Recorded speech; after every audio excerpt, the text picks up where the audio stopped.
Why is there unequal distribution of freedom? Sectors which were liberalized are, of course, doing quite well. Agriculture, unfortunately, has seen no reform at all. No reform.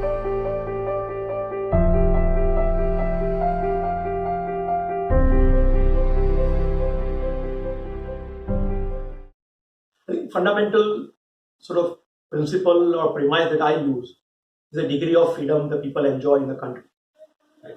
So my thesis has been that the higher the degree of freedom, the better the people are. Better in terms of material sense, also better in terms of spiritual or emotional sense. Right? You can apply better in many contexts. Right?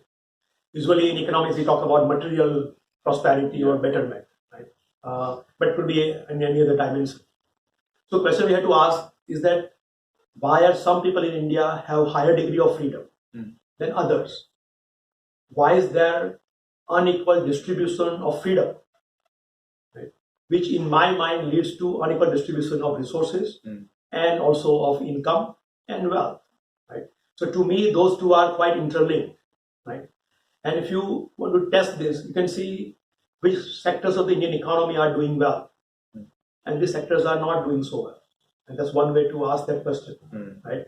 And you find the sectors which are doing well, people who work in those sectors obviously are also doing well. Right? Sectors which are not doing well, and people who work in those sectors are also not doing so well. Right?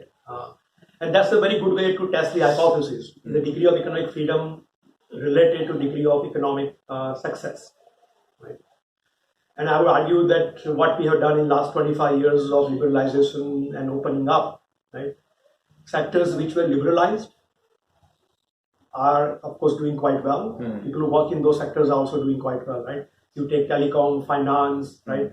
Banking, all of those areas, even airlines, right? All of those areas where we have seen dramatic liberalization, where we have globalized Indian economy, where we have forced our businesses to compete globally and not just take the Indian market for granted, which is what used to be the case in licensed Raj, right?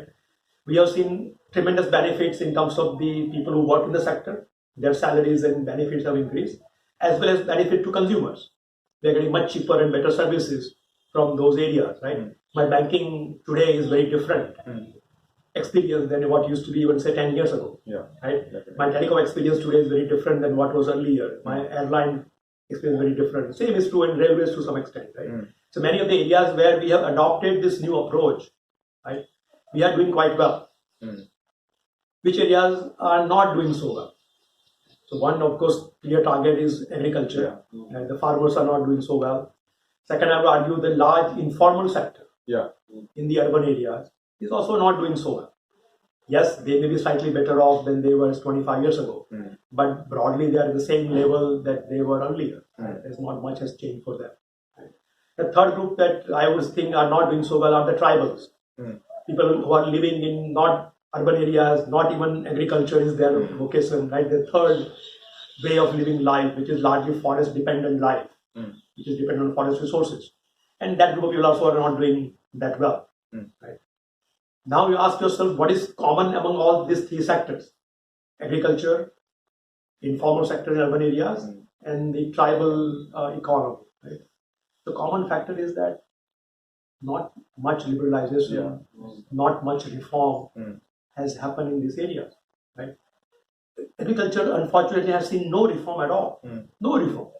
No law that applies to agriculture has been modified in 25 years.